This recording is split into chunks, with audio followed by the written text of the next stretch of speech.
Comprendre les règles d'or de l'argent peut augmenter considérablement vos chances d'atteindre une richesse extraordinaire. Ces règles ne sont pas des révélations révolutionnaires, mais plutôt des principes simples qui vous aideront à gérer efficacement vos finances. Ignorer ces règles essentielles en matière d'argent pourrait conduire à des luttes financières sans fin, transformant chaque aspect de votre vie en un défi permanent. Cependant, en adoptant ces règles d'or, vous pouvez pratiquement assurer votre réussite financière, et vous rapprocher de la réalisation de vos objectifs monétaires. Portez une attention particulière à la première règle, c'est de loin la plus importante.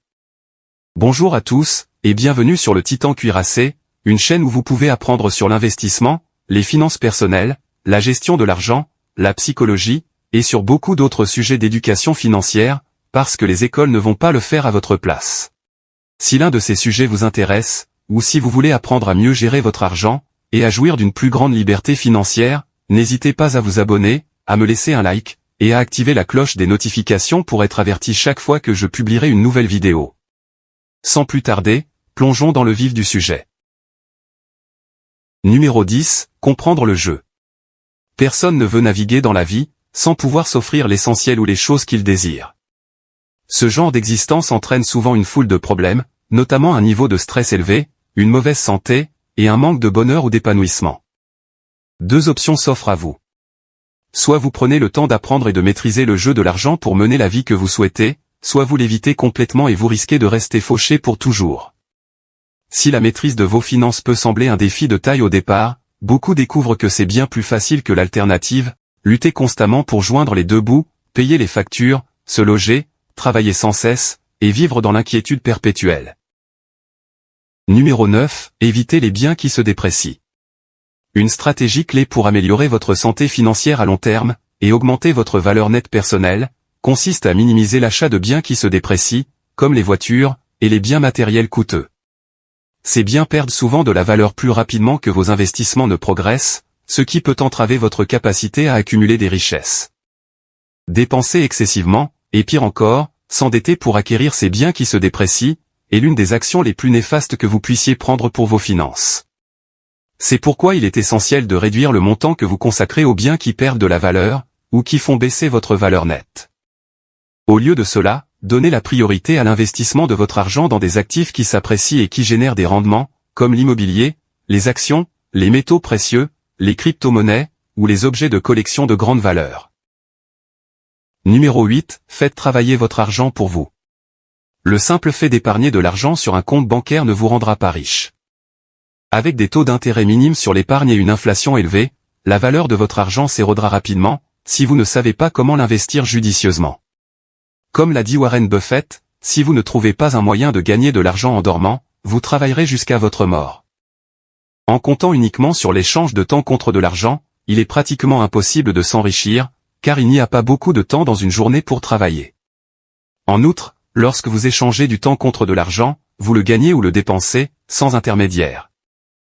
Cependant, il est possible de générer des revenus avec un minimum d'efforts continus, une fois que vous avez investi du temps ou de l'argent pour créer un flux de revenus passifs.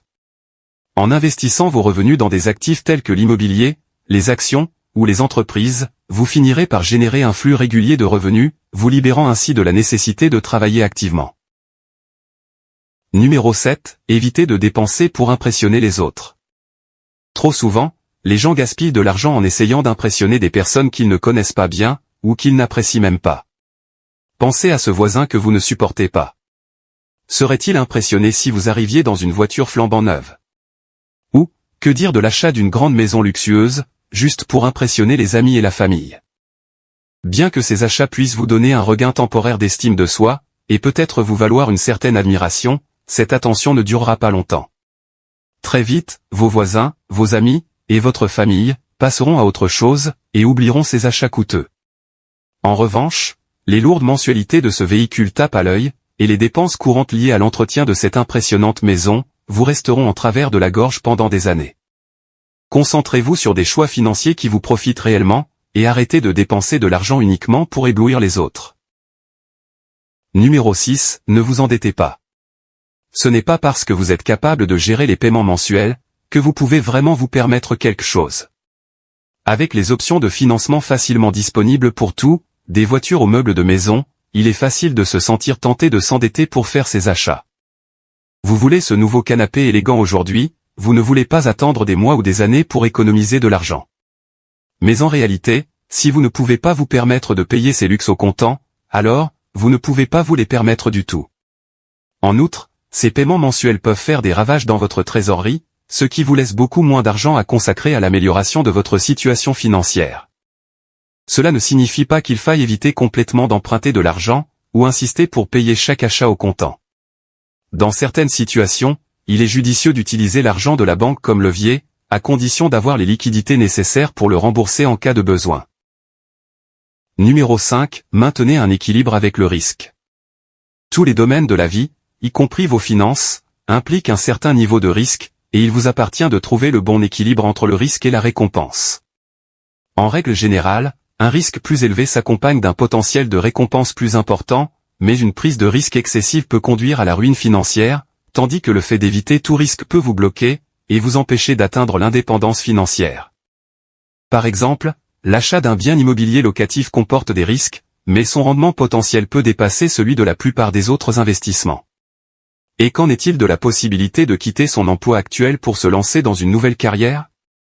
Pour gérer votre argent avec sagesse, vous devez comprendre les risques que vous prenez, et chercher activement des moyens de les atténuer. Numéro 4. Fixez des objectifs clairs.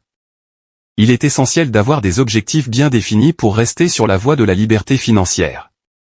Sans eux, vous dériverez dans la vie sans but précis, ni réalisation significative. Fixez des objectifs précis et spécifiques, afin de savoir exactement quand vous les aurez atteints.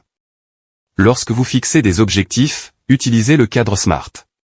Cela veut dire que vos objectifs doivent être spécifiques, mesurables, atteignables, réalistes et temporels. Cette méthode garantit que vos objectifs sont à la fois de grande qualité et réalisables.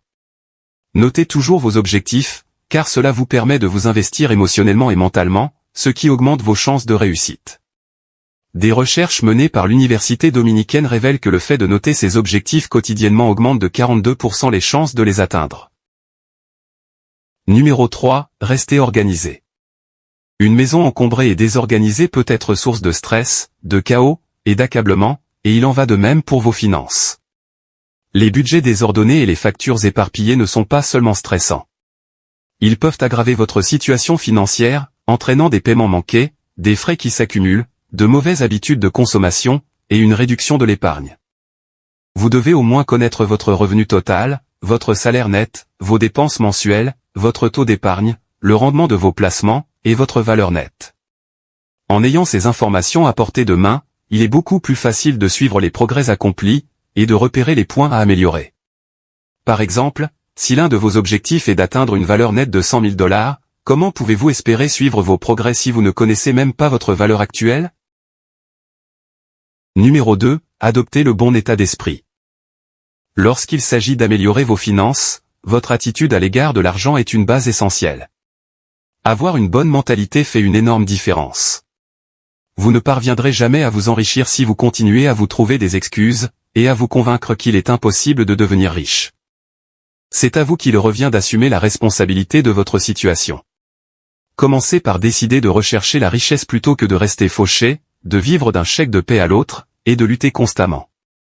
Au lieu de vous concentrer sur les raisons d'un échec, demandez-vous comment vous pouvez vous enrichir. Comment gagner suffisamment d'argent pour ne plus jamais avoir besoin de travailler? Les personnes fortunées considèrent les obstacles comme des opportunités, et chaque échec comme une chance de s'améliorer. Numéro 1. Toujours se payer en priorité. La toute première chose que vous devriez faire lorsque vous recevez votre chèque de paie, est de mettre de l'argent de côté pour vous-même. Payez-vous d'abord. Plutôt que de considérer votre revenu total comme le montant que vous pouvez dépenser, prenez un pourcentage du revenu total pour vous, et le reste est ce que vous devez utiliser pour vos dépenses. L'avantage de vous payer en premier est que vous créez un coussin financier pour l'avenir, en constituant un pécule qui peut vous protéger en cas d'urgence ou de dépenses imprévues, comme une réparation de voiture surprise, ou une interruption de revenus. Cette réserve financière supplémentaire présente plus d'avantages que vous ne le pensez, comme la réduction du stress. Imaginez à quel point vous vous sentirez plus à l'aise lorsqu'une dépense imprévue ne vous plongera pas dans la tourmente financière, et ne vous obligera pas à vous endetter. Lorsque vous êtes payé, prenez l'habitude de mettre d'abord de l'argent de côté pour vous. L'argent a un impact sur presque tous les aspects de notre vie, que nous le voulions ou non. Il joue un rôle central dans notre vie quotidienne, d'où l'importance de comprendre les 10 règles d'or de l'argent. Ces principes peuvent améliorer considérablement la qualité de votre vie et vous aider à atteindre tous les objectifs financiers que vous vous fixez. Voilà pour la vidéo d'aujourd'hui. J'espère que vous l'avez appréciée et qu'elle vous a apporté quelque chose. Si c'est le cas, n'hésitez pas à vous abonner, à me laisser un like, et à activer la cloche des notifications pour être averti chaque fois que je publierai une nouvelle vidéo, car j'en ai beaucoup d'autres de ce genre à venir prochainement, ainsi que des résumés de livres, et d'autres choses amusantes. Merci d'avoir regardé, et passez une bonne journée.